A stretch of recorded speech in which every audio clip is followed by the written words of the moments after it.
You're listening to the Suave Lover podcast with your hosts, Benjamin Ritter and James Amaro. SuaveLover.com, advising gentlemen on the art of romance.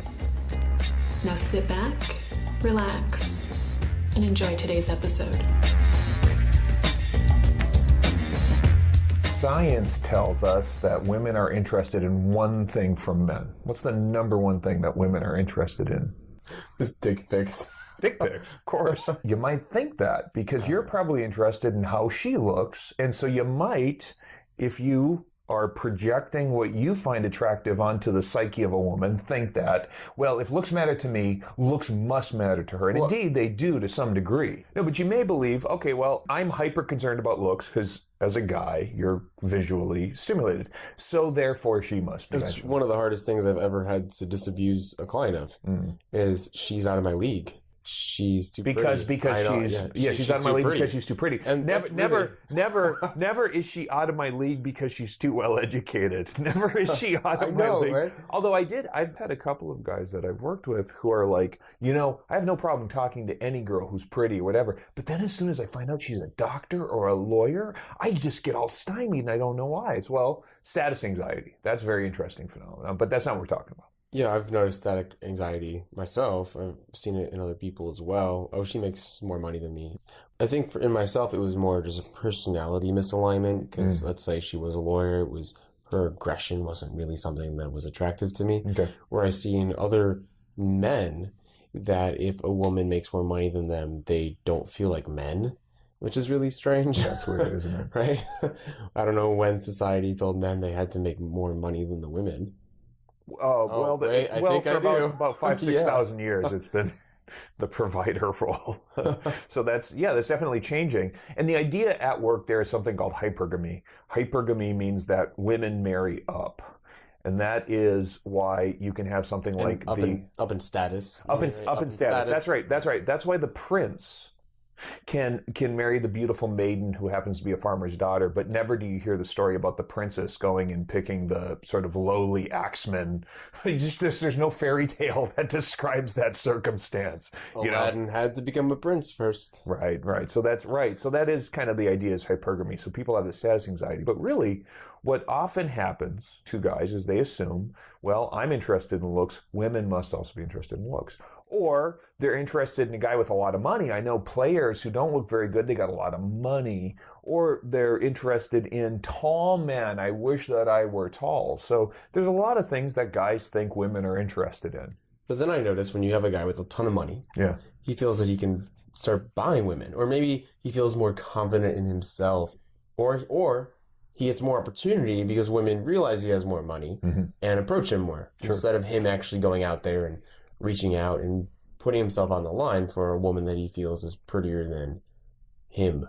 In some cases, if a guy has a lot of money, high status, that idea that he has to be a certain level of attractiveness for, like the same level of attractiveness or more than the woman that he's pursuing, sometimes goes out the window. Sure. But even if a guy has high status and a ton of money, I've had to disabuse those types of men with that idea that they don't look good enough for specific women too.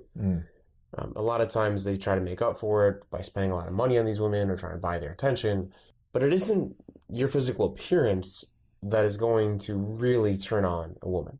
At all. I mean, if she's not going to be turned on by your appearance at all. It's not what is going to get her turned on. Now, undoubtedly, women are visual in that they have visual experiences. They see a hunky guy. There's no doubt that Magical Mike, the stripper, whatever movie, that got a bunch of girls hot and bothered. There's no doubt. But that is an extremely transient. That'll allow you another 3 seconds to step up and say something. But immediately you're being evaluated on much more than the look. Physical attractiveness actually makes women more on guard. Well, they expect more. You're a player. You pull a lot. Right. They expect a lot more. That's right. They start evaluating you a lot harder. Looking for flaws. You become the guy that they want to fuck when they break up with their boyfriend on that one night and then never talk to again. Yep. So the belief I think that a lot of guys come in with is, okay, this is what has to be there, and they all have to be there, and if I'm lacking in any department, I'm fucked. This is the thinking. I have to have a great physique. I have to be tall. I have to have amazing social status, meaning that a lot of people have to be under I have to be the boss of something or the owner of something. I have to have a lot of money as a result of that status so that I can go and spend it lavishly. I have to be young enough that I'm not uncomfortable with age, probably within 7 to 10 years of my prospective partners. And all of those things have to converge perfectly. And if I'm lacking in any department, she can tell, and I'm not worth it. And all this funny anxiety starts to kick in. And if I have any of these traits or all of these traits, I have to show them off. Oh, right. And I still have to buy your attention. And I really have to portray this is the person that I am, and I drive this type of car, and I have this type of money, and I have this career, and I am this attractive by walking around with my shirt off all the time and posting profile photos of it. Very few things are more sad than conspicuous displays, needy displays of sort of the few assets that you actually have. Let's look at some examples. Britney Spears got with her dancer. Movie stars usually get with movie stars or actors that they're around a lot of times. A lot of relationships that you see or hookups or anything like that are due to proximity, due to certain social network similarities. And that's really the cusp of it. When you look at these kind of, this really beautiful woman's with this guy. Well, a lot of times it's just, the guy was in the right place at the right time. He had the right social status, and he probably built a relationship with this woman. It wasn't just kind of like a one-night fling. The Essentials by Benjamin Ritter is your concise manual for life improvement and success with women. The Essentials has been called a straight-to-the-point lesson in the lost art of being a man. Packed with insights, this book will transform the way you think about dating and relationships. Get your copy of The Essentials by Benjamin Ritter at Amazon.com or in select bookstores today. There's a psychologist who writes about online dating a lot, and he's also a professor, and he asks his students to rate their, dream match, their ideal match, on with 100 points, and they ask them to rate them on physical attractiveness, on fidelity, on social status, etc. These 4 different traits. And he finds that women, on average, throw the majority of their points into fidelity and trust. Why would that be? What is fidelity and trust triggering subjectively in a woman's psyche? Feeling, comfort, it's emotional, it's openness, it's intimacy, exactly. Not all women are going to value fidelity in the same way. They are going to value a subjective emotional experience. Maybe it's the chance to be swept off of her feet. Why is that scene from Gone with the Wind still mentioned? Rhett Butler takes Scarlett up the stairs. I mean, that's still this sort of fan of feel, this tingle, this something. It feels like more than nothing. And the reason why some men can't really understand this concept is because they put all their points into physical attractiveness. Right. Because it makes them horny. Because they're feeling something too. Let's be clear. Yeah. When you see a pretty girl, you're feeling something. You're probably feeling it in your groin first, and it works its way up. But you are precisely evaluating the feeling. It's just that we get there differently. And women, exactly. And women are feeling it from the mind down. Yeah. Or the heart around, or something like. Yeah. Exactly. And that's why it's really hard to understand. So try to switch your way of thinking about this and really understand that inciting emotion in women is the most important thing. And if that's emotion from stimulating conversation and humor and banter and flirtation, or if it's from the fact that she thinks you're going to be a good caregiver and you're going to be loyal to her in the future and you're going to be a loving father, those things stimulate attraction. Right. And remember, if she perceives you as the kind of guy who she would want to spend time with, possibly have a relationship with, because she sees you as a father type, the kind who could actually deal with kids, doesn't mean you got to go make kids. Let's be clear. What she's feeling is that you have the potential within you to be a decent life partner. And that's very attractive. I find that if I'm with good time girls, I treat them very differently than I treat girls who I'm serious about, who I care about, who I want to spend my time in a more sort of substantial manner. Women know instinctively this kind of stuff, and I think guys get it too. But what guys often don't get, especially the kind of guys that we're talking to, the kind of guys who have something going for them, is that you don't need everything going for you. What you need to do is work with what you've got. It's very tempting as a guy, as a person who's doing some kind of personal development, self-improvement, life improvement stuff, to look at what you're lacking. Well, you know what you're lacking, but here's what the illusion of transparency causes in us. The illusion of transparency, I remind people, is that feeling that everybody knows stuff that only you could possibly know. That, for example, you don't have a lot of money in the bank right now, or that you're anxious about going out socially, or that you just broke up with the girl and she left you and you're feeling rejected. They can't know that about you, but you go out in the world feeling vulnerable and anxious that they're going to find you out. The illusion of transparency is this thing that people say, I've got this weakness, this deficit, and everybody can see it. No, they can't. Nobody can see it. You want to go talk to a girl. Right? You go chat up a girl and you start talking to her and you start telling her charming things. The illusion of transparency is, I'm just having a conversation that I was coached to have. She doesn't know that. She doesn't know that these topics were being, you had this conversation in advance because you chat with us because we told you what roughly to say, gave you a framework. She doesn't know that you're not spontaneously the most interesting man in the world. That's the illusion of transparency, where you believe that she's got you figured out. And therefore, you're afraid to even go and approach. What you do instead, my friend, is you work with what you've got. If you're not a great conversationalist, but you're a decent joke teller, tell jokes. Tell jokes for a little while. If you do it for an hour, it may wear a little thin, but I got to tell you, for the first 10 minutes, you're going to be the most interesting guy in the room because you're working with what you've got. If you're a virgin, it doesn't mean that she knows you're a virgin. No. Actually, that's the one exception. She can tell. Virgins have a virgin smell.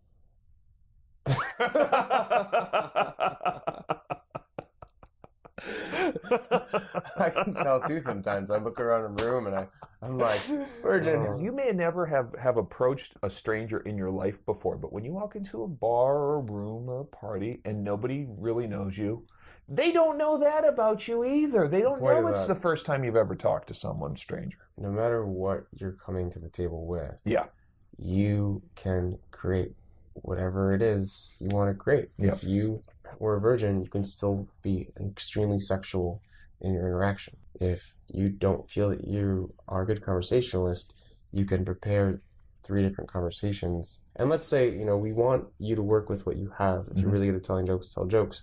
That doesn't mean, though, that you shouldn't be doing your homework on the things that are attractive, that you should be spending time developing. No, on the contrary. I think that's exactly it. Do work on these things and be willing to try them out. Nobody knows that you're trying out a different approach, a different technique, that you're talking to strangers for the first time. She can't know that. That's the illusion of transparency holding you up. You're going to go in believing, I think, this happens all too often. It's like, well, she's going to figure me out. She's going to figure out that I'm trying to hit on her. So, well, first of all, that's the right thing. If she doesn't figure out that you're trying to hit on her, you're doing something wrong eventually.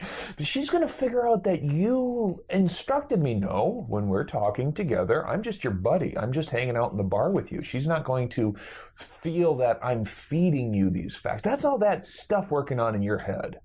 There's this funny movie where he'll purposely drop a picture of a beautiful woman out of his wallet in front of a woman he's hitting on because he wants her to think that he always gets with beautiful women. Sure. He wants to create the perception that she is of his caliber. Yeah. You can create that perception just through your conversation, just through your approach, just being confident enough and being willing to speak to someone that you believe is more attractive than you. Yeah. Which, by the way, doesn't earn them any greater right, doesn't make them better than you. And now you know that your level of attractiveness isn't what makes them attracted to you. Just because you're unbelievably attracted to her based on a specific trait, it isn't what she's basing her level of attractiveness off from you. Again, this is sort of very block and tackle. Yeah. David D'Angelo would say attraction isn't a choice. That's exactly right. Women feel what they're feeling because they feel something. And if you can make them feel specific things, they will place you in the box of the men that make me feel and guys that I want to spend more time with. That's right. Your whole purpose when you go up to a woman is to make her feel. Mm-hmm. Why? Because she's going to want to spend more time with you. Mm-hmm. What happens when you spend more time with a woman? She develops more of an attachment to you, usually, if you're basing it off of attraction, and eventually she's attached to you. Yeah, the stuff that doesn't matter, and this is why it's worth repeating. Disabusing yourself of the belief that you have to have some intrinsic high social status, you have to know a ton of people, and even worse, when you do have something going for you, maybe it's your money, maybe it's your status, it's something that is intangible. I had spent a long time getting one of my clients to quit explaining to everybody, to explaining. He wasn't even having a conversation, he was explaining to the women that he met that he owned and ran a business. Here's one of the most needy and desperate things. Like me because of these things about me. Let me brag on for a while. Guys, that ain't attractive. No, there's no formulation of it that's attractive. You don't even need to mention it in passing. What you do is you give her a feeling. Let her be interested, and then you can talk. But don't sell her on you, because that's how you sell people, and people hate being sold. How to Start a Kinky Relationship by James Amaro is the definitive guide to successful alternative romantic relationships. The book has been called 50 Shades of Grey for real people. Educational, informative, and irreverent, this book has something to offer anyone who is curious and sexually adventurous. Get your copy of How to Start a Kinky Relationship by James Amaro at Amazon.com or in select bookstores today. Working with attractive men, sometimes you forget that your level of attractiveness is great to get someone's eye, but really horrible at getting someone to see you again, and really horrible to getting someone to come out with you. If you're not focusing on the attractive qualities that turn her on, not your physical attractiveness, you miss out.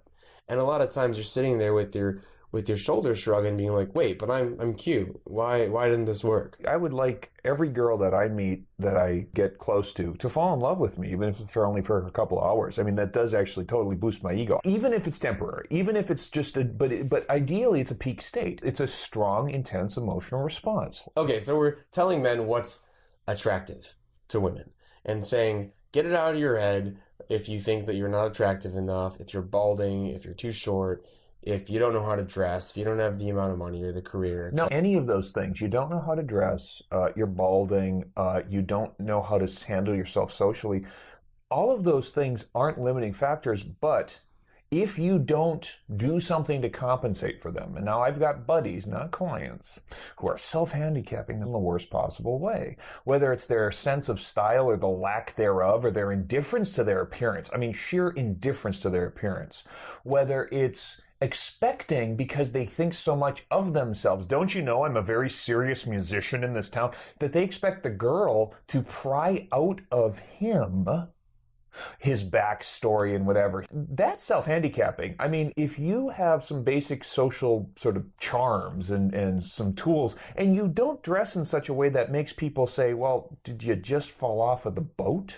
Then a lot of things will work in your favor. So, in other words, these things don't matter except when they matter. So you want to make them not matter. That's the point. What you're really trying to do, I mean, if we sort of say this in a sales way, is quit giving her reasons to say no and then use the assets you have to attract her. Make it so that you're not turning her off. Don't make your clothes unattractive. Don't make your disposition unattractive. Don't make your failure to make eye contact unattractive. Let's just say your face isn't as symmetrical as it could be. It doesn't mean that you should dress in sweats. You're putting on the best face. So you're not giving someone a reason to say no to you. Don't let them prejudge you. Yes. Better to read neutral. And of course, if you have a little bit of a chutzpah, you might wear something that's kind of cool and peacocky. You might wear some flashy jewelry. You might have a nice necklace. You might just wear a really clean-lined jacket.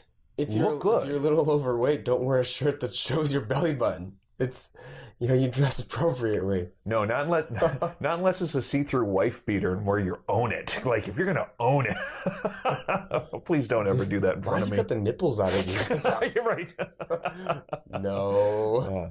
No, but if you're broke, don't go around telling people that you're fucking broke. Yes. If you're overweight, and this really bothers me, just you present yourself in a way that doesn't look like you're a video gamer in the basement. This is very straightforward. At that point, it's a very simple matter of neatness. And if you're balding, work with it. Shave your head. Right. Shave your head. There's plenty of hairstyles. You can keep it neatly cropped. Denial, okay, is going to be the worst handicap that you get. So if you are uncomfortable with the fact that you're aging and you like to date half your age, your anxiety will turn her off and be unattractive to her. If you're worried about the fact that you got a nice crown of shine on the top of your head and you won't style it appropriately, your insecurity is just waiting for her to comment on it. And then she's going to say something and you are going to overreact because you don't own it. That's unattractive. But it's not the baldness, man. It's the fact that you're insecure about it that is going to make her turned off. Completely because you think it matters. If you walked into a situation, first, you probably aren't putting yourself, if you do have these handicaps, into a situation where you will talk to a beautiful woman that you think is beautiful. No, so you've been kicked in by one of us and we make you do it. And so finally we kick you in, you go talk to her, and all of a sudden you're talking to her like you don't think you deserve to talk to her. Yeah, how do you, weird? What happens when someone that's asking for change, they don't think they deserve to talk to you or something, they approach you, you know they're up to something. Yeah. You know they're going to ask you for something that they don't deserve, that they're going to take from you. You need to go into a situation like that, like you're bringing something to the interaction. You're bringing something. They should be excited that you've decided to come talk to them. Yeah, dude, I think that's actually just really creepy. The experience of having someone who almost worships you or thinks that you're out of their league, that sort of elevation, putting on a pedestal that can happen. I've had people who know me by reputation talk to me in this sort of hero worshipy kind of manner. I gotta say, it's weird. It makes me genuinely uncomfortable. And it's because when you're talking to somebody who you don't particularly know well, you want to get to know each other, I think. You want to talk to them as a peer, or maybe you just have some sort of shared interest, or you're getting to know them.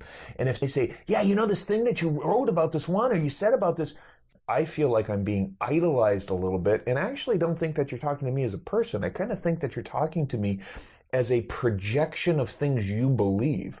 So now beautiful girls get this all the time. You're not talking to me as a person, as a girl, as a woman standing in front of you. You're talking to my outfit. You're talking to my looks. You're talking to the fact that I've been on a diet for 2 weeks and I look really good tonight, but I feel real good about myself. And when you go in and sort of supplicate and sort of put yourself below me, I feel that, I pick up on that. And now you're kind of a creepy guy to be around. Unless I want you to drive me home at the end of the night safely without touching me, I'm not interested in talking to you anymore. A little bit of a hint, she probably doesn't think she looks that good. Yeah, fortunately. And she's looking and she's waiting for validation because she has the same holdups as you, because she knows all you care about is physical attractiveness, which is why a lot of times they say if you see two girls together, one's prettier than the other, and you want to get her attention, you talk to her friend that's next to her, because all of a sudden she's wondering why she's not getting the attention.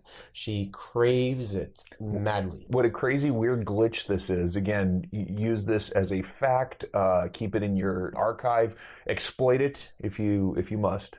But it's very simple. Girls get prettier and then they get more insecure.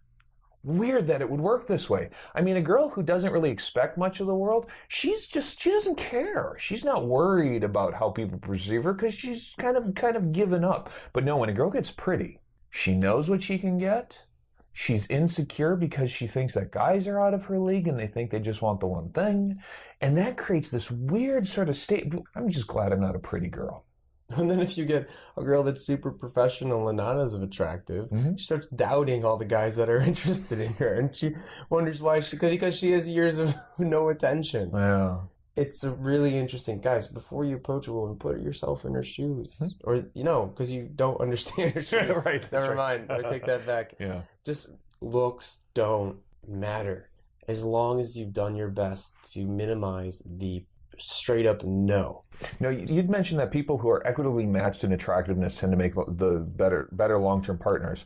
And it's sort of the wonderful counterexample from Hollywood is that Angelina Jolie got with that crazy old man before Brad Pitt. What's his name? I forget his name. Billy Bob Thornton. Thank you. She got with Billy Bob Thornton. And Lyle Lovett got with Julia Roberts when she was still in her prime, in her 20s, I think. So that didn't last forever, but they got together. And also, who do you think was having sex with them in high school? You know, or after that, like they at some point were just girls. Yeah. And I'm sure they had their drunken nights. So just because she's a movie star now and beautiful doesn't mean she was always like that. These relationships did end. They didn't end in death. So they did come to an end. But let's be clear, these guys had managed to seal the deal. And I think that in different circumstances, they could have lasted. The difference in attractiveness thing becomes an issue because without much effort, people of similar attractiveness will attract each other because each one of them feels the following. I haven't settled for someone who's way below, and I'm not anxious about the person cheating on me. That's where the stable equilibrium, this is game theory. And it's like a 7 will get with a 6 or a 7 or an 8 comfortably, but what they don't want, a 7 doesn't want a 2, and a 7 can't sustain a 10. So a 7 stabilizes with a 7, an 8 stabilizes with an 8, and so on. It's kind of game theory. Do you think that they also settle with people of similar social status or financial? Well, the hypergamy means that usually the women are going up, trying to get up a little bit in status, right? So a woman who finds that a guy can provide well for her is going to be more attracted to that guy in general, all other things being equal. That's what the hypergamy is going to give. But there's plenty of other cases where very long-term relationships happen where she is a type of a professional. She's in law or she's in politics. She makes more money than him, and they're very happy and they're very equal in that sense. Usually the more attractive person, you'll notice this, guys, if you do get that hot babe, she has a lot more opportunity. And unless you have a good hold on your levels of jealousy and insecurity, and don't really care if she strays every now and then, you're up for a really hard time. Yeah, it's one of the hardest things if you ever want to set yourself up for a challenge. Go date a stripper or a bottle girl or a model, someone who's professionally pretty, and just deal with the inevitable, oh, you didn't come over. What are you doing? You're going out with your coworkers. Oh, you're going to cheat on me. I mean, just deal with that self-talk, that little insecurity that says, well, she has a lot of opportunity. Whereas when you're with a girl who comes straight home after work and she's very pretty, but she doesn't get that much attention on the train or at work or whatever, well, you probably have less to fear. When you're ready to settle down, if you're ever ready to settle down, people tend to settle down with partners of similar levels of attractiveness. Now's a really good time to up your game and become more attractive. And that's working with what you have, getting on a fitness plan, working on your career, learning how to converse a little bit better, and having those experiences with women that you now or previously thought before this episode were at a higher caliber than you. Yeah. To get used to it and to realize that whatever bar you set is the bar that you can achieve. Yeah. That will help you later on in life as well, because those personality traits, that ability to handle yourself in specific conversations will make you more attractive, will help your overall career. And all of a sudden, your bar is raised higher because you just lost some of your insecurities and worked on yourself. Yeah, and you're going to attract really insanely hot, physically hot. You're going to attract really hot girls into your life. You have been listening to the Suave Lover podcast. Visit suavelover.com to become the kind of man that women crave.